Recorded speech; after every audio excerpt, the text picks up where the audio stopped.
Hello, and welcome to this episode of Spotlight on the Divorce Experts. And this is going to be a really motivational, inspirational, and uplifting conversation all about how we can tap into a life coach to really help us navigate some of the big life transitions, or if we're through the transition and we're just really kind of feeling stuck on the other side of something big like a divorce. So I want to introduce you to Serena Sevits. She became the life coach she knew that she needed.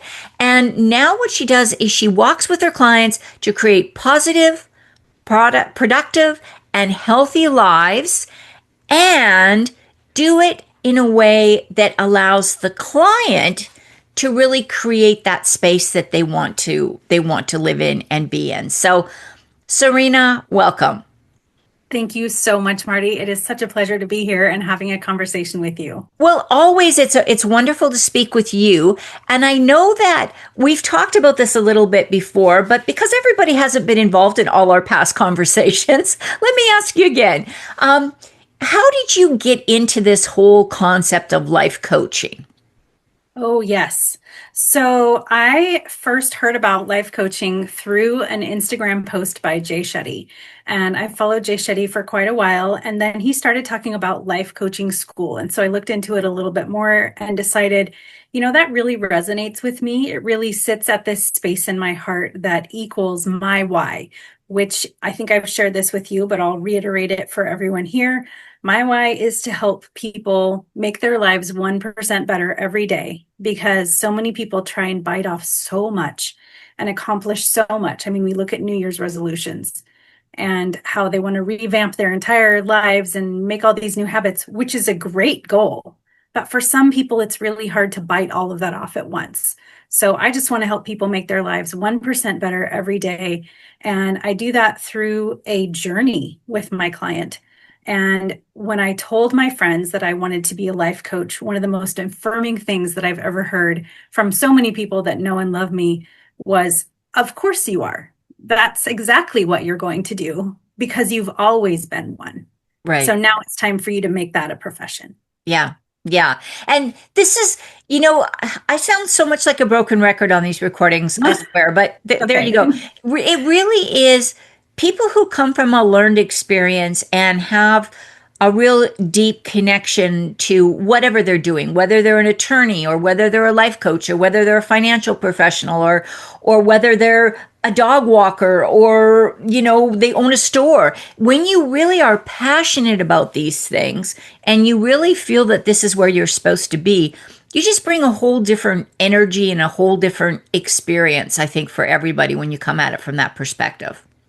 I agree with you 100%. And that's always the challenge for me. I've worked through a lot of different jobs, and one of the things that I've always loved in each and every job was to find the joy in that job and highlight that for others. And I'll give you a really good example. I used to work in a business office, and I would have people come into my office all the time and be angry about whatever money they owed or misunderstandings on their bill. And at first, I got very overwhelmed and frustrated by that. And then I decided, because my brain works like a life coach, that I was going to make sure that every single person that came into my office, whether they were coming in a bad mood or a good mood, left feeling heard. And then I gave myself extra bonus points for if I could let them leave laughing. Yeah. Yes. Yes. And isn't it so true that level of human to human interaction that creates that positivity and that sense of I've been heard, that is, it's almost like it's a extinct or a vanishing experience for a lot of people. Would you say that's true? I agree 100%. And I don't want to ever devalue the relationships that we can make online. I have some wonderful connections that I've made only through an online presence. And I value those incredibly. But there is so much to be said for that unique, one-on-one, focused attention with another human being where my phone is somewhere else Yes. and I'm not trying to answer calls or move on to the next appointment or anything like that. Oh, that is something that we all ache for. Yeah, I really think we do. And and this is not I'm not the old woman standing there talking about the kids these days, but I have gone into so many stores lately, when I was young, when I was 16, one of my first jobs was working at Eaton's, which was a big department store in Canada. And I worked, helping out wrapping Christmas gifts. And then started working part time, like selling clothing and things. And we went up and can I help you? And, can I help you find something? And it was not salesy, but just really supportive. And we chatted with customers, and that was customer service then. Mhm. Now you go into a store, half of the employees are on their phone, half the consumers are on their phone. Nobody's talking to anybody. And when you do ask somebody for help, they go, yeah, it's somewhere over in Yeah. that direction. I think we have that, maybe. Yeah, yeah, it's a very different, and you're right, that connection. So let's talk about how that sense of disconnection, maybe with the community and with others, why does that almost heighten the need to have somebody like a life coach for a lot of people?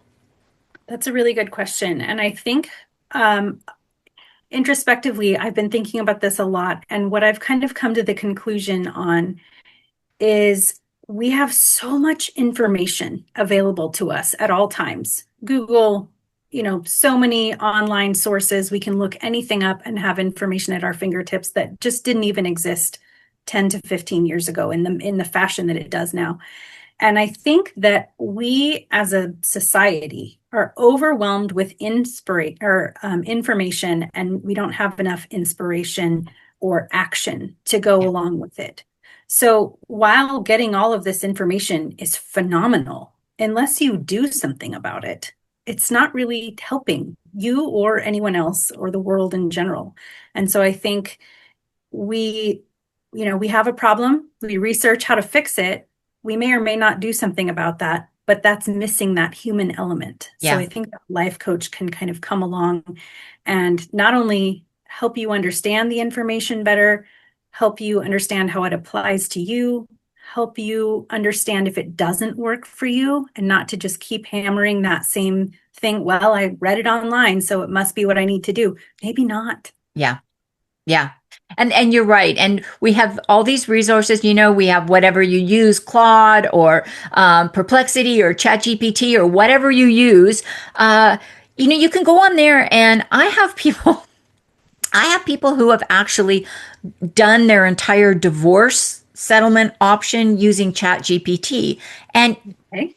it's an option. It's not a very accurate one, and it certainly doesn't have the ability to anticipate what your needs are going to be, or what your partner's needs are going to be, or more importantly, what your kids' needs are going to be. So we need this human sense, and we need to learn to stop looking outside for answers. This is my belief. And we need to start looking inside, because I really believe we have most of the answers we need if we just slow down, use our critical thinking skills, and actually look at where the possibilities are.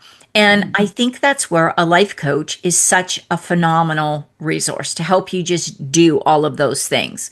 So let me ask you, what is life coaching? Mm. Can I start with what it's not before Yes, I you answer certainly what it can. is? All Sometimes right. it's easier to do the what it's not, actually. Yes. Well, I am not anyone who's got a master's degree in any kind of mental health field. So I'm not a therapist. I'm not a psychiatrist, not any of those things. A life coach, the best way that I've found to describe it is maybe somewhere in between a best friend and a therapist. Someone who doesn't necessarily hasn't been around for your whole life to know all the backstory or be invested into your personality or outcome in a way that would mean that it would affect their life. But also I'm not going to sit around and talk about how, childhood traumas have affected the way that they're doing things at a current state. That may come into the conversation a little bit, but I'm not a therapist. What I am is I'm someone who can come alongside and listen really well to the story that you're telling yourself, and then I can repeat that back to you. And I can phrase it in a way that a lot of times people just need to hear, hey, if you were to say this to your best friend, would you consider that to be kind? Well, then why are you talking to yourself that way? Right. That inner voice needs to be kinder to yourself. And then we're going to look at what are all the blocks that you're stumbling against. And oftentimes people will come to me and say, well, I need to work on this, this, and this. And I say, that's fantastic. That'll be a great place to start. And then I start going deep down underneath of those things. And then you come across the thing that is actually the root of the block that you haven't, and that's why you haven't been able to move it. It's 5 stories down. Right. And then you get to that, and then you start addressing that. And then it's a journey together of how to get around it, go through it, go under it, go over it, whatever the case may be.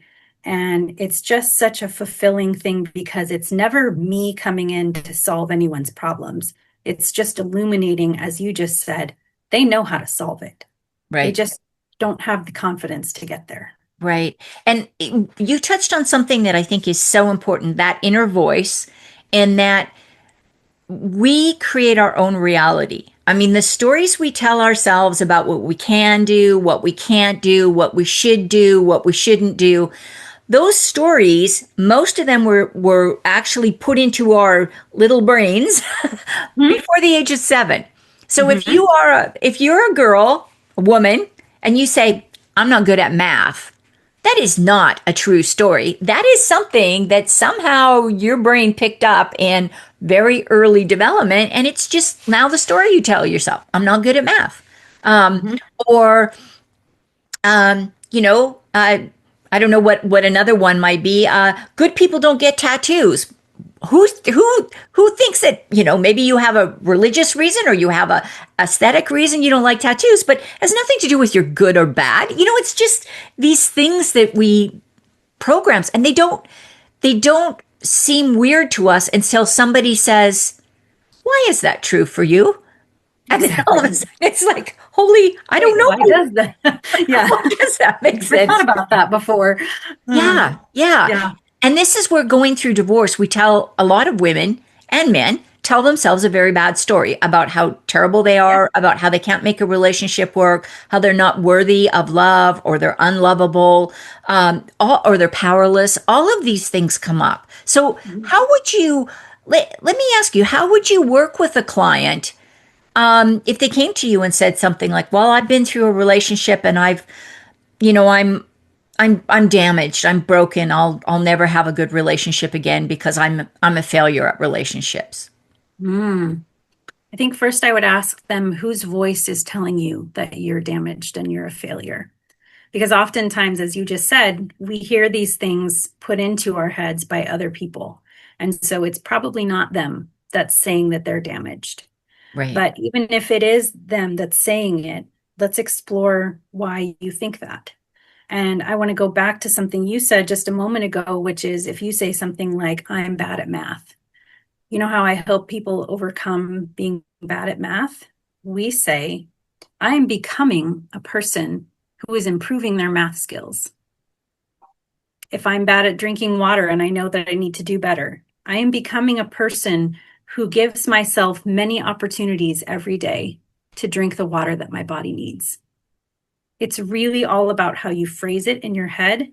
And Right. so I am just working with people to come alongside and help them reprogram that voice in their head to their true voice, first of all, and to be able to filter the other voices that are coming in and be able to say, yes, that resonates with me, that aligns with me, or no, thank you, that does not serve me in any good way. And it's not beneficial to the world at large or my situation. And so I choose to not allow that to be a part of my story. Yeah. Yeah. And this whole idea, this whole concept of creating your own health, wealth, productivity, for a lot of people, that seems like, well, that's just a bunch of that woo woo stuff that, that's not real. Talk to a person who would be saying to you, "Oh, that sounds great, but I know it won't change me." Oh, that's an interesting challenge. And I think my first question to someone who would say that it wouldn't change them, I would like to know more about why they believe that and what it is that they've tried to overcome in the past and have not been successful, and why that voice is now telling them that they would not be able to make any of those changes. And then we would talk about if there were any pain points in their life that they, maybe a habit that they have just tried to break so many years in a row. It's been on their January 1 list for the last decade or something like that, because that was me. I Right. mean, fully transparent here. That was me. And I often was doing things for the wrong reasons, wanted to get healthy. Well, that's not really a measurable goal, is it? Or lose weight. Well, how much weight? And what was the end goal? And so when you start thinking about what it is that you're actually trying to accomplish and you dig down, it's like a toddler. You have to ask why 7 times. Right. Why do you want to do that? Okay, well, why is that a motivating factor for you? And why is that? And what from your past has made that important to you? Right. And then you get down to the meat of the problem and the where the juice is worth the squeeze, as my one of my trainers likes to say.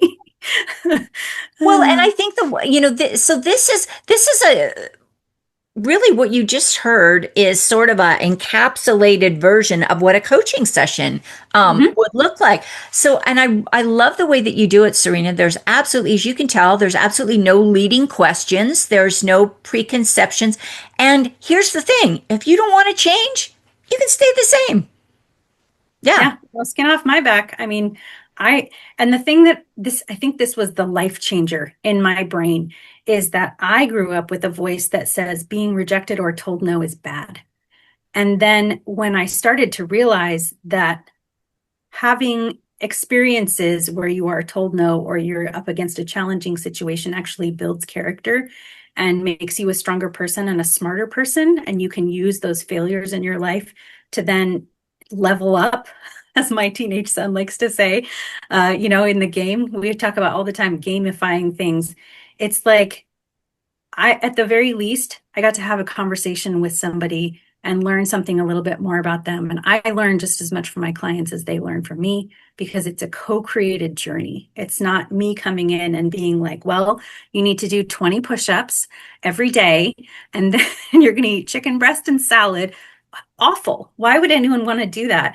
I want to approach whole body wellness and productivity as this beautiful, dancing, symbiotic relationship that works together to, when you work on it and you acknowledge it and you prioritize it in your life, it can make your life infinitely better. Yeah. And I can speak to that from personal experience because if you do prioritize the, sleep, exercise, nutrition, then all of a sudden you show up with more energy. You're more motivated. You don't have that mental fog. I think a lot of us as women go, especially women of a certain age that are, in menopause or through menopause, that whole idea of menopausal fog. Well, health and nutrition can do a lot to get rid of that, to dissipate that fog, and it's easy to say, well, it's normal. It's Mhm. normal to be tired in today's society. Well, maybe stop scrolling till 2 o'clock in the morning on Facebook or whatever. Like we all have these things we do Mhm. that don't contribute to productivity and like a whole body wellness approach. And then it shows up in other areas of our life. Would you say that's what a lot of your clients are experiencing when they first get to you? Yeah, it's so varied. It really is. I mean, if it can be anywhere on the spectrum from just being really overly concerned about one particular and it's like that just eats up their brain, or I almost have clients come to me and sort of throw down a challenge right away. Like, I've tried to better my health and productivity for years and nothing's worked. So let's see what you've got. Yeah. And it makes me laugh. I had one person tell me, well, I'm not going to be doing any of the exercise because I hate exercise. And I said, really? Tell me more. And they said, well, I just don't like being sweaty. And I said, okay, that's fair enough. Have you ever tried maybe swimming in the pool? That won't get you very sweaty. And the connect in their brain all of a sudden went, oh, well, no, I never really viewed that as exercise before because it was always just fun. Right. Bingo. Yeah. Now we found something that we can work with. We've Yeah. got something that you can enjoy and it doesn't even feel like work. Let's do it. And I love that. And so sometimes you're right, it's the word you're using. Like I find with my clients that are exercise adverse, if we say activity, all of a sudden they're Mhm. like, "Oh yeah, I like being active." Okay, Yep, yeah. So I love this. Yeah, sometimes it's just that little switch. absolutely. Absolutely. Serena, what do you think? I'm going to put you on the spot here because we All haven't right. necessarily been talking about divorce, but um, I know you and I have talked about divorce in the past, so I don't feel this is too out of left field on this one. Okay. If you were to give listeners, and we've had a great conversation, unfortunately we could go on for a long time, but we try to keep these to about 20 minutes. Um, what do you think is a piece of advice that you could give anybody going through divorce, man or woman going through divorce, that would really help them with the process? Hmm. I think one of the things that, as I was going through something that was really, really hard, a therapist told me, well, if it makes you feel any better, a lot of other people are also going through this. And I remember sitting on the couch going, why would that make me feel any better? That's terrible. I don't want anyone have to feel like this. And so the thing now with perspective and almost 2 decades, later, I look at it and I can just say to myself very confidently, this too shall pass. You're having a great day. This too shall pass. You will have a bad day some point in the future. You're having a horrible day. Guess what? Your survival rate to this point is 100%. So if you can just make it through the next 5 minutes, and if that means reaching out to somebody that you haven't talked to in a long time and just saying, hey, man, can I just talk to you for 5 minutes? I just need 5 minutes of encouragement. I think that any person would be glad to do that for a fellow human being. I know I would. Yeah. And so I think just this too shall pass and pat on the back because your survival rate up to this point is 100%. So good job. Excellent advice. And I always like to ask that at the end because it's so interesting how people approach that question. And true insight in a true life coaching fashion. You gave us Thank great you. insight. Serena, if people want to find out more about what you do or reach out and get in touch with you, what's the best way to do that?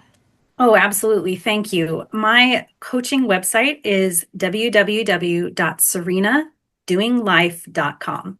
I love that. That's a great Thank you. URL. And you have also offered a gift for the listeners, and that is Serena Doing Life Cheat Sheet. Can you just tell us real quick what that's about?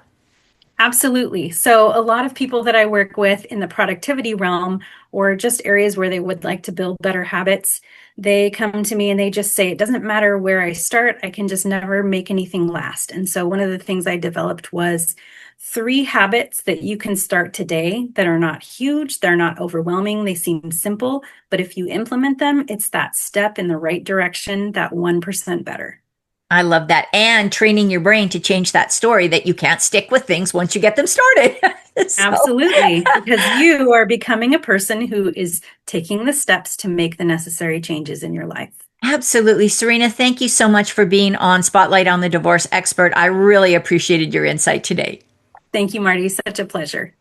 And thank you everyone for tuning in to this video. If you liked it, don't forget to subscribe, leave a comment, or post a like. All are appreciated. Take care.